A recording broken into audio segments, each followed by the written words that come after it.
박진석 회장과 마지막 승부를 가르기 위해 다시 집으로 기어들어온 고성희.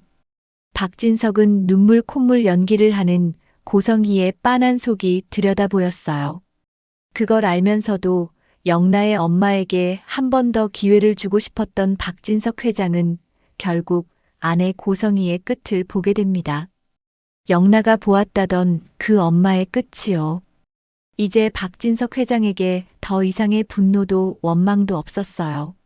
다만 경영자로서 슈조이 그룹을 위험에 빠뜨리지 않고 자식들이 더 이상 상처받지 않기만을 바랬습니다. 극악무도한 고성희는 세상 사람들이 모두 자신만큼 잔인한 줄 알았어요.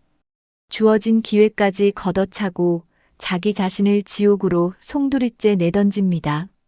울고 웃으며 롤러코스터를 달렸던 드라마 화려한 날들의 마지막 이야기를 시원하게 꾸며보았습니다.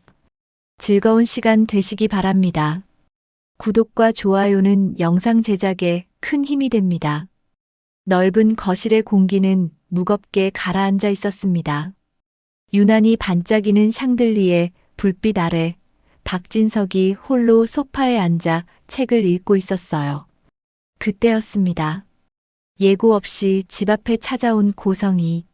성재가 문을 열어주자 고성희가 들어섰어요.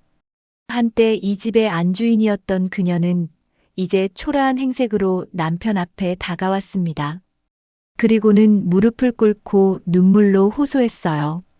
여보, 내가 정말 잘못했어요. 그녀의 목소리는 떨렸고 눈에는 금방이라도 쏟아질 듯 눈물이 가득했어요. 박진석은 책에서 눈을 떼지 않은 채 생각했어요. 저 눈물. 26년 전에도 저 눈물과 거짓말에 속아 이 지경이 되었는데 또 마주하는구나. 그는 천천히 고개를 들어 아내를 내려다보았습니다. 그의 눈빛은 차갑고 가소롭기까지 했어요. 이제 또 무슨 꿍꿍이를 가지고 집에 들어와 눈물 콧물로 연기를 하려는지 뻔히 보였거든요. 난 당신을 너무 사랑했어요. 당신을 위해 모든 것을 최고로 만들고 싶었어요. 그렇게 하면 당신이 행복할 거라고 생각했다고요. 성희의 절절한 고백에도 진석은 차가운 반응을 보였어요. 그는 콧방귀를 뀌며 비웃었습니다. 넌 내 세월을 도둑질했어. 내 세월을 훔쳤다고. 그의 목소리가 점점 높아졌어요. 내 아들 성재는 친구 부모님의 온기 덕분에 겨우 버티며 살게 했고, 영나는 자칫하면 정략 결혼의 희생양으로 만들 뻔했어. 우진이는 성재 자리를 뺏어야 한다는 강요와 압박에 병들었잖아. 내가 너 같은 여자를 믿고 사랑하며 살아온 26년이 모두 거짓이었다고. 그 세월을 어떻게 보상할 거야?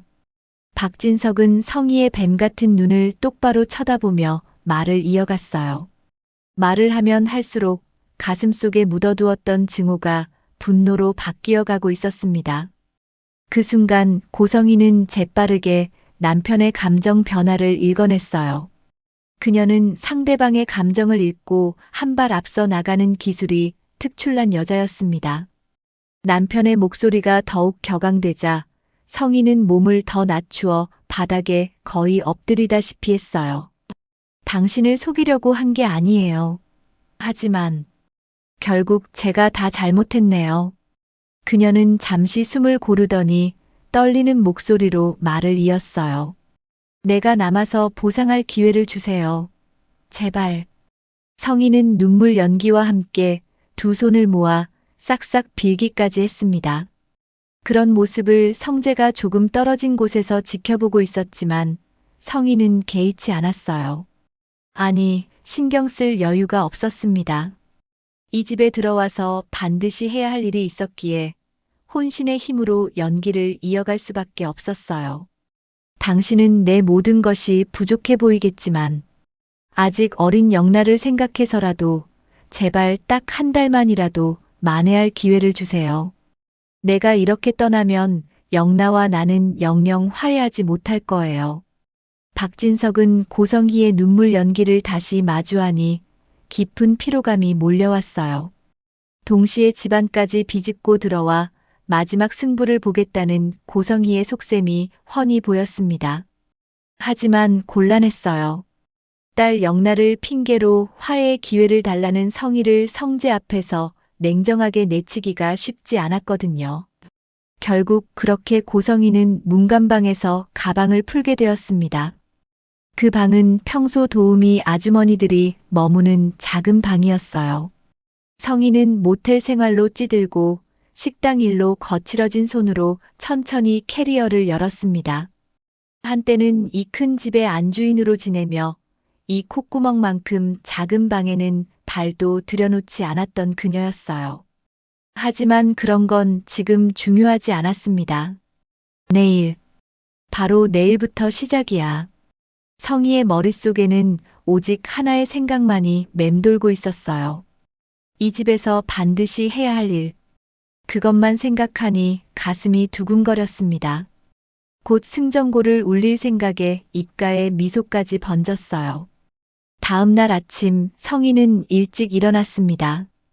그리고는 아무 일도 없었다는 듯 자연스럽게 부엌으로 가서 아침 준비를 시작했어요. 집안을 자유롭게 돌아다니는 것이 자연스러워 보여야 했습니다.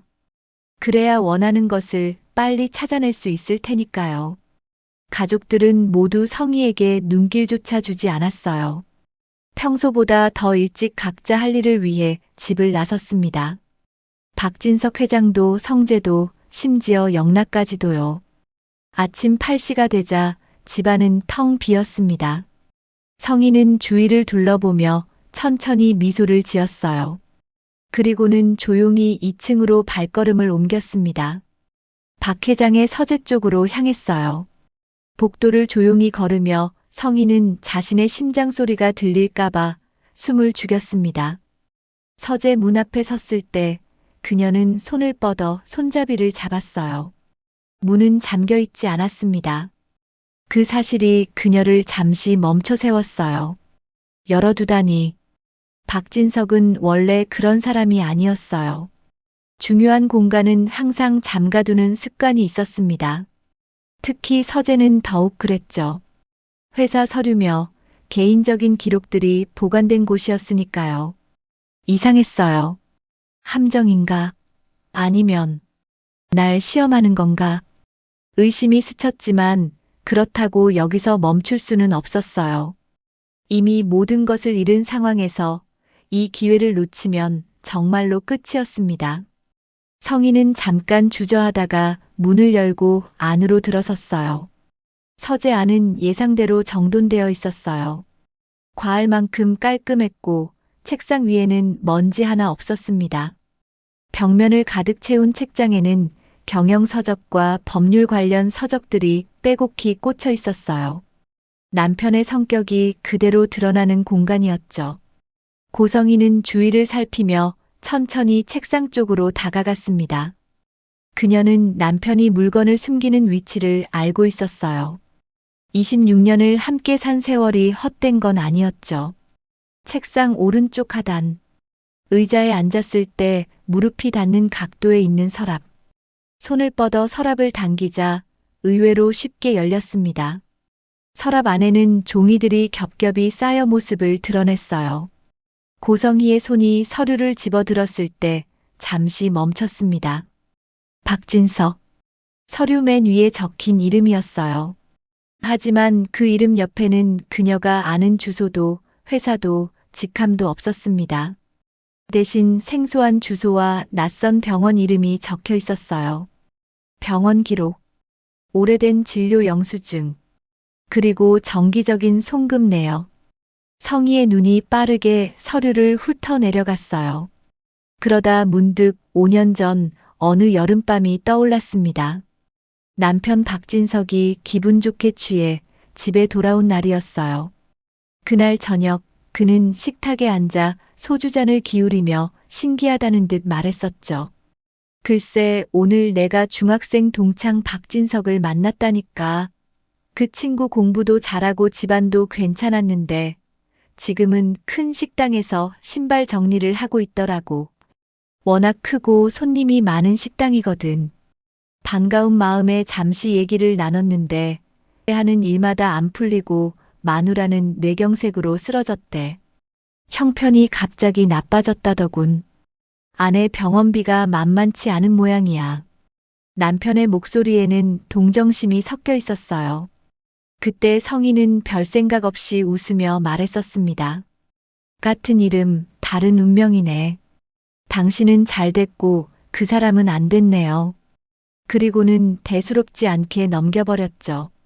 하지만 지금 생각해보니 그때부터였어요. 그렇게 시작된 동명이인 박진석 씨와의 악연이었습니다. 성희는 이를 악물었어요.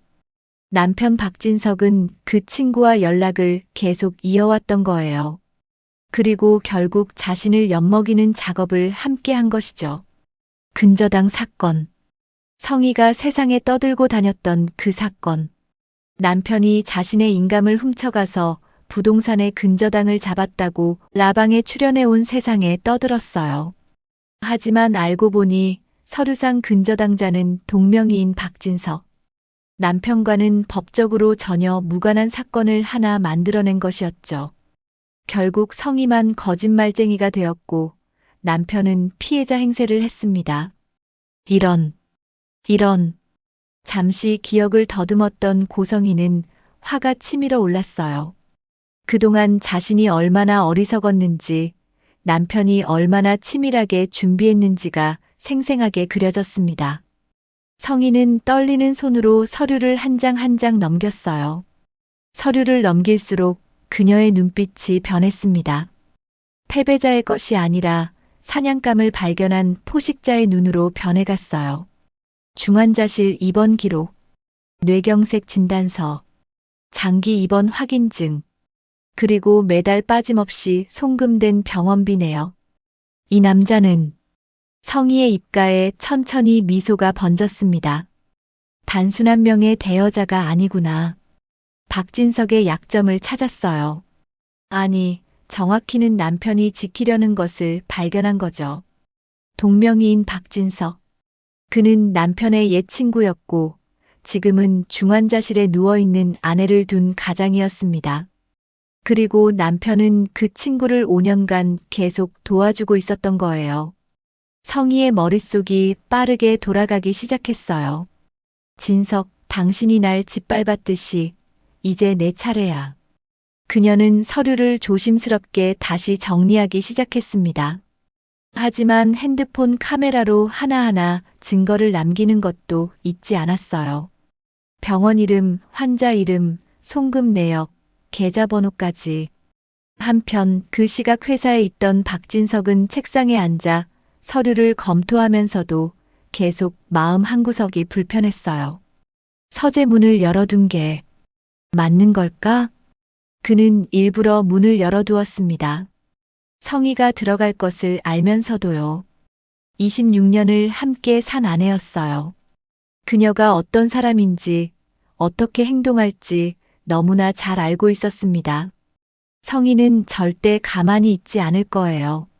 반드시 무언가를 찾으려 할 거고 서재를 뒤질 거였죠. 그래서 그는 미끼를 던졌습니다. 동명이인 박진석의 서류를 발견했을까? 아직일까? 진석은 펜을 돌리며 생각에 잠겼어요. 사실 그 서류들은 진짜였지만 전부는 아니었습니다.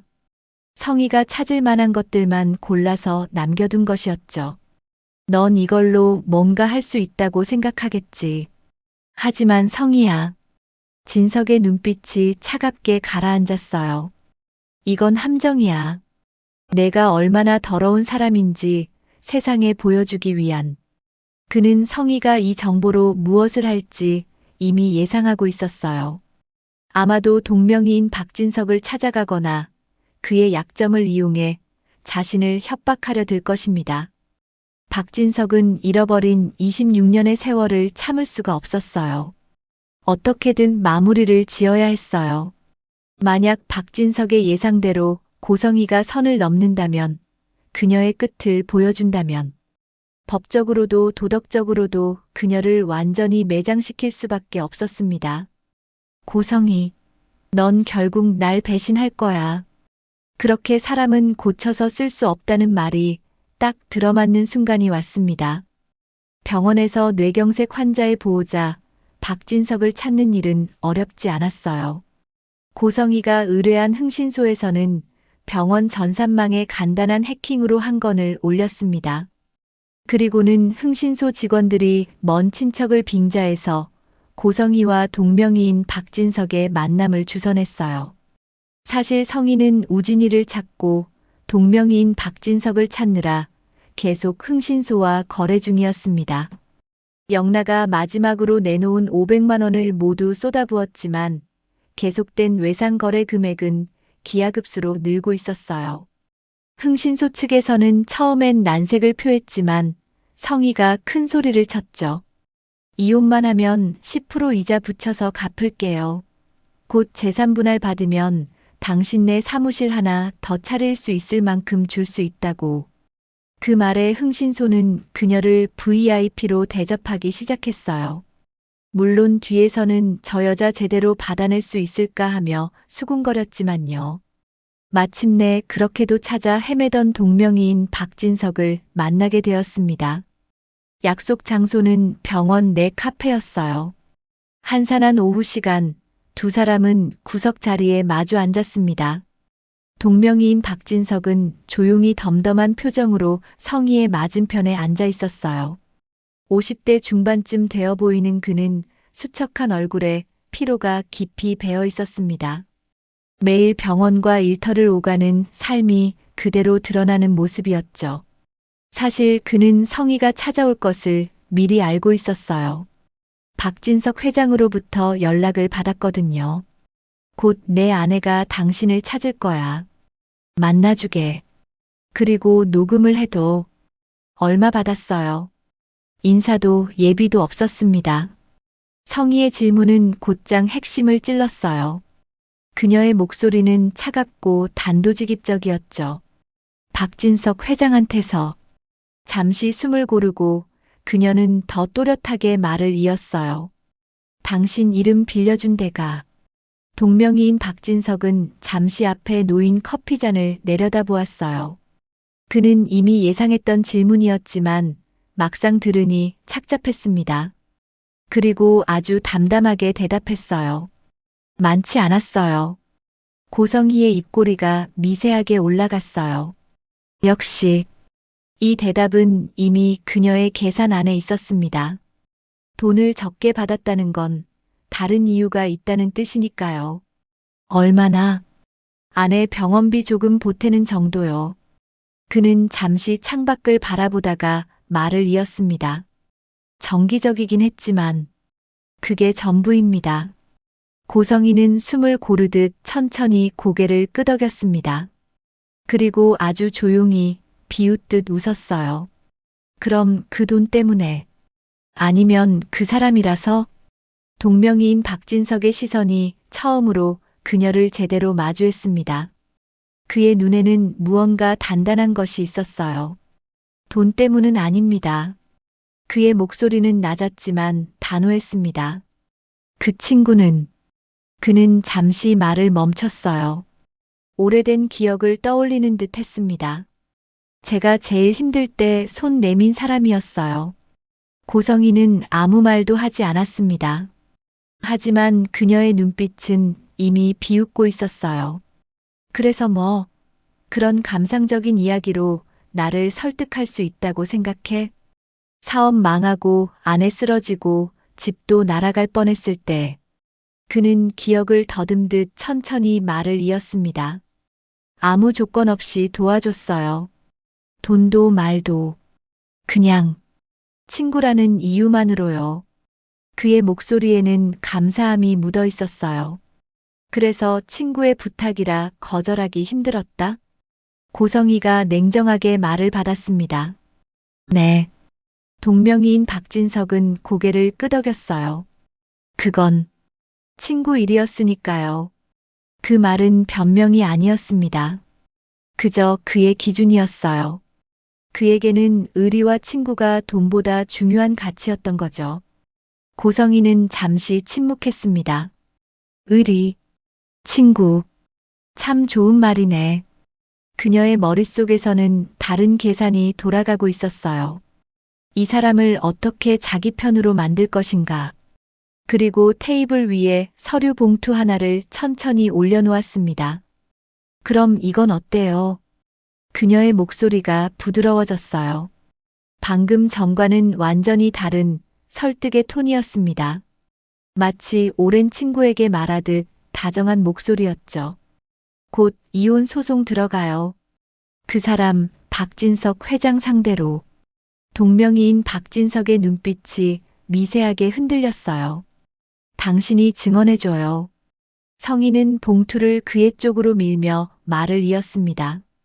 명의 대여 사실. 그리고 내 부동산의 근저당 잡힌 후에 당신 통장으로 입금된 내역들만 법정에 제출해주면 돼요. 그녀는 잠시 숨을 고르고 더 부드럽게 말했어요. 어려운 거 아니에요. 사실만 말하면 되는 거니까. 그럼 뭐가 달라집니까? 그의 질문은 조심스러웠습니다. 그는 이미 이것이 배신이라는 걸 알고 있었어요. 고성희는 기다렸다는 듯 말했습니다. 이 순간을 위해 준비해 온 말이었죠. 아내분 병원비 상당하잖아요. 그녀는 병원 쪽을 힐끗 바라봤어요. 중환자실이 있는 건물 방향이었습니다. 장기 입원의 중환자실. 한 달에 얼마나 드는지 제가 알아봤어요. 평생 벌어도 모자라겠더라고요. 동명이인 박진석의 표정이 굳어졌어요. 성인은 숨을 고르고 결정타를 던졌습니다. 지금 당신 명의로 묶여있는 아파트 5채 중에서 잠시 멈춤. 2채. 동명이인 박진석의 눈이 커졌습니다. 그냥 드릴게요. 깔끔하게. 명예 이전까지 다 해드릴게요. 그녀는 손가락으로 테이블을 톡톡 두드리며 말을 이었어요. 2채면. 하나는 팔아서 병원비 쓰고 하나는 전세 놓으면 매달 안정적으로 수입 생기잖아요. 아내분도 더 나은 치료 받을 수 있고요. 잠시, 아주 잠시. 공기가 멎은 듯 조용해졌습니다. 이건 제안이 아니라 유혹이었어요. 현실적인 숫자, 현실적인 탈출구. 지금 당장 손만 뻗으면 닿을 수 있는 희망이었죠. 동명이인 박진석은 커피잔을 다시 들었습니다. 이미 식은 커피를 한 모금 마신 뒤 천천히 내려놓았어요. 그의 손이 미세하게 떨리고 있었습니다. 마음이 흔들렸어요. 당연했죠. 아내의 병원비는 그를 매일 짓눌렀고 끝이 보이지 않는 터널 같았으니까요. 하지만 그는 고개를 저었습니다. 그 돈으로 사람 하나를 묻을 수는 없어요. 그의 목소리는 떨렸지만 결심은 단단했어요. 그럼 친구 대신 당신이 묻힐 텐데? 고성희의 목소리가 순식간에 단단해졌습니다. 부드러운 설득의 톤은 사라지고 협박에 가까운 냉정함이 그 자리를 채웠어요. 지금 그 아파트들 전부 당신 명의잖아요. 법적으로는 당신 재산이에요. 박진석 회장이 당신 거 돌려달라고 하면 당신이 횡령한 게 돼요. 알아요? 성인은 몸을 앞으로 기울이며 더 낮은 목소리로 말했습니다. 24시간 줄 테니 후회할 짓 하지 말아요. 그녀는 자기 연락처가 적힌 명함을 동명이인 박진석 앞으로 밀어놓고는 자리에서 일어났습니다. 하이힐 소리를 또각또각 내며 카페를 나가는 그녀의 뒷모습에는 자신감이 넘쳤어요. 곧 전화 올 거야. 결국 다들 돈 앞에서는 무릎 꿇으니까. 하지만 그녀가 카페를 완전히 나간 후 동명이인 박진석은 조용히 주머니에서 핸드폰을 꺼냈습니다. 녹음 중지. 그리고는 잠시 후 그 녹음 파일을 박진석 회장에게 전송했어요. 파일 전송 완료. 얼마 지나지 않아 회장에게서 답장이 왔습니다. 고맙네. 내가 큰 신세를 졌어. 꼭 보답할게. 동명이인 박진석은 핸드폰을 내려다보며 작게 한숨을 쉬었어요. 그는 친구를 배신할 수 없었습니다. 아무리 큰 돈을 준다 해도요. 한편 회사 회장실에서 녹음 파일을 들은 박진석 회장은 조용히 핸드폰을 내려놓았습니다. 이번에는 분노하지 않았어요. 실망도 없었습니다. 그저 차갑게 가라앉은 확신만이 있었죠. 고성이라는 사람이 어디까지 갈 수 있는지 이제 완전히 알게 된 거예요. 증거는 충분해.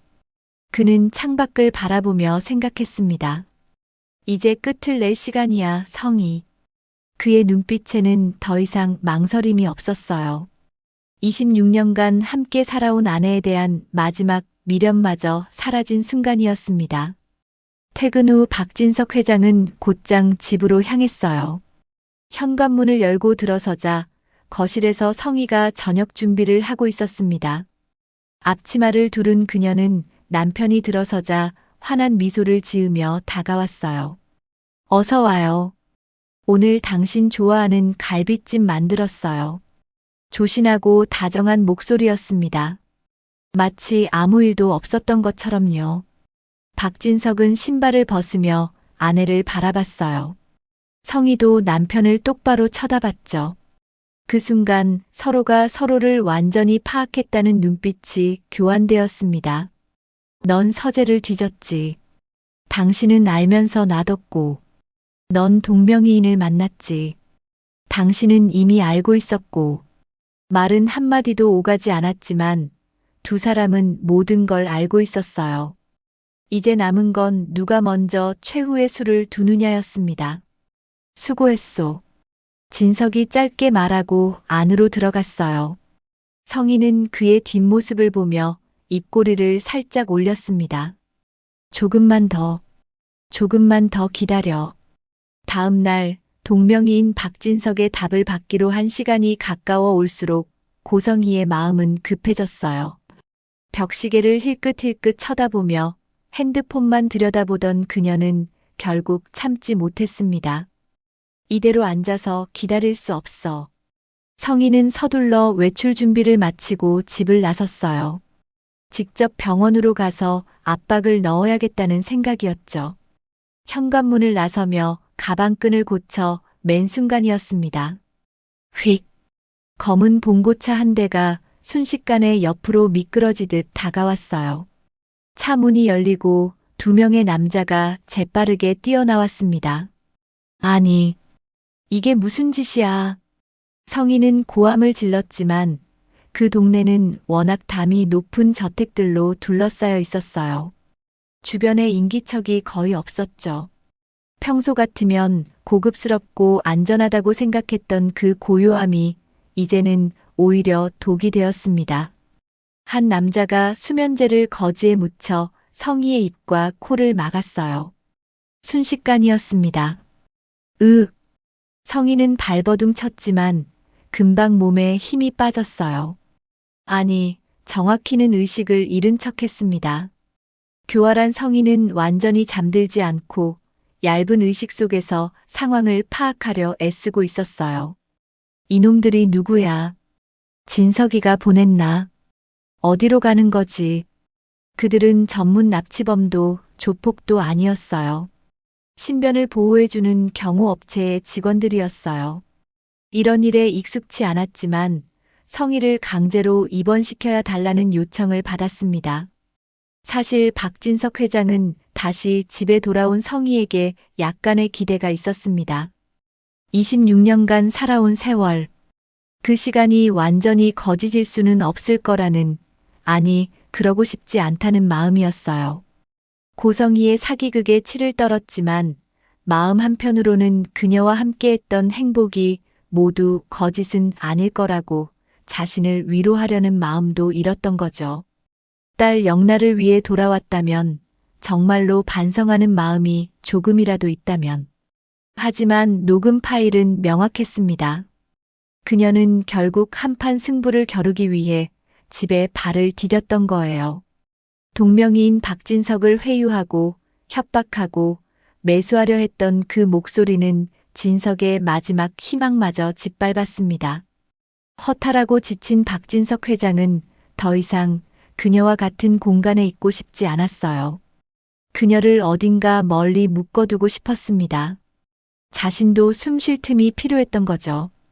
이 여자 하나로 아이들의 삶이 무너질 수 없었어요. 그리고 슈조이 그룹을 다시 위험에 빠뜨리면 자신의 경영 능력이 크게 실추될 상황이었어요. 잠시라도 평온이 필요했어요. 그래서 경호업체에 의뢰했습니다. 산속 기도원으로 보내달라고. 정신적으로 불안정한 가족을 조용한 곳에서 쉬게 하고 싶다고. 강제성은 없고 그저 안전하게 모셔다 달라고요. 하지만 2명의 경호업체 직원들은 고성희를 생각보다 거칠게 다루었습니다. 조용히 하세요. 소리 지르지 마. 그들의 목소리는 긴장으로 날카로웠고 소나기는 필요 이상으로 강했어요. 남편의 그 살벌한 눈빛을 기억하던 성희는 이제 정말 쥐도 새도 모르게 죽는구나 싶었습니다. 저수지에 던져질 거야. 아니면 산속 어딘가에.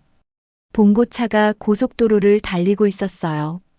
성희는 얇은 의식 속에서 자신의 몸 상태를 확인했습니다. 다행히 결박은 되지 않았어요. 아마 급하게 일을 벌이다 보니 제대로 준비를 못한 모양이었죠. 지금이야. 지금 아니면. 성희는 결단을 내려야 했습니다. 그래. 달리는 차에서 뛰어내려 다리가 부러질 수는 있겠지.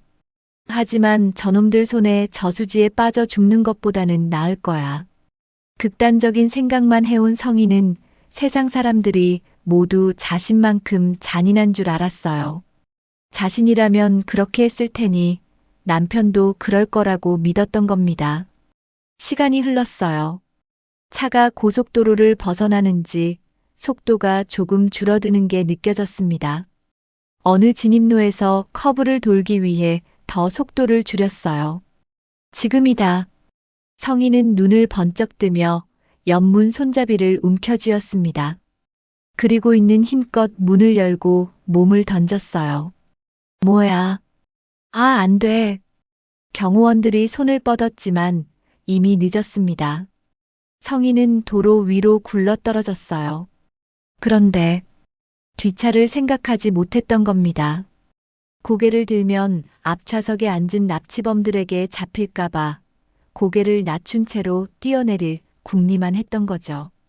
뒤에서 어떤 차가 오는지, 얼마나 가까이 따라오는지 전혀 확인하지 않았어요. 끽! 급브레이크 소리와 함께 둔탁한 충격음이 울려 퍼졌습니다. 으악! 순식간에 사고가 났어요. 경호요원들이 손을 쓸 새도 없었습니다.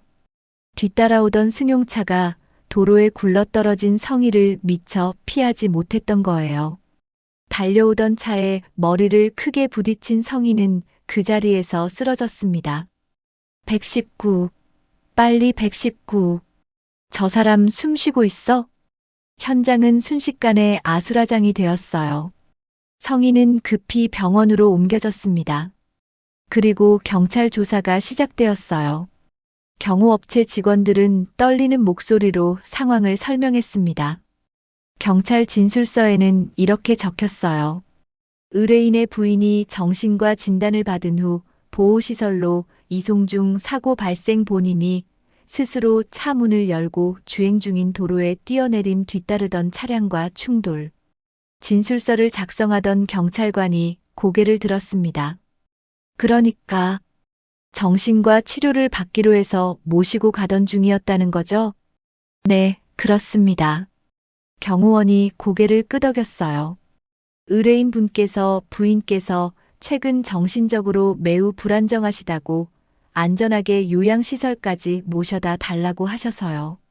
그는 회사에서 미리 준비한 서류들을 내밀었습니다. 정신과 상담 기록, 의뢰계약서, 보호시설 입소 동의서까지 모든 것이 합법적으로 보였어요. 경찰관은 서류를 넘겨보다가 한숨을 쉬었습니다. 참, 안타깝네요. 상태가 어떻습니까? 중환자실에 계신다고 합니다. 머리를 심하게 다치셔서. 병원 복도 한쪽에서는 박진석 회장이 창밖을 보며 서 있었습니다. 그의 얼굴에는 어떤 감정도 읽히지 않았어요. 분노도 슬픔도 안도도 없었습니다. 그저 텅 빈 공허함만 있었죠. 고성이는 배신으로 갚으려 들었어. 결국 이렇게 끝나는구나. 26년의 결혼 생활이 이런 식으로 막을 내리는 거였습니다. 지역의 주치의는 복도를 지나다 한 병실에 온 가족이 둘러앉아 있는 모습을 보았습니다. 젊은 청년 지역의 성공적인 수술을 축하하는 듯 했습니다. 의사 생활 55년 동안 수많은 환자를 보아왔습니다. 나이를 막론하고 죽음에는 순서가 없다지만 이제 막 시작하는 청춘들을 떠나보내는 일은 결코 쉽지 않았습니다. 일주일 전 급히 입원했던 이지역 환자. 지역과 은호 커플이 병실에서 첫날 밤을 보냈다는 농담을 들으며 마음이 아팠습니다. 하지만 지금 부모님과 형제들, 친구들에게 둘러싸인 두 사람의 모습이 보입니다. 인생의 가장 화려한 하루를 장식하는 사람들의 표정을 하나하나 눈에 담았습니다. 이 순간 이 노 교수에게도 대학병원에 남아 힘든 수술들을 해온 인생이 자랑스러웠습니다. 여기까지 함께 해주셔서 감사합니다. 구독과 좋아요는 영상 제작에 큰 힘이 됩니다.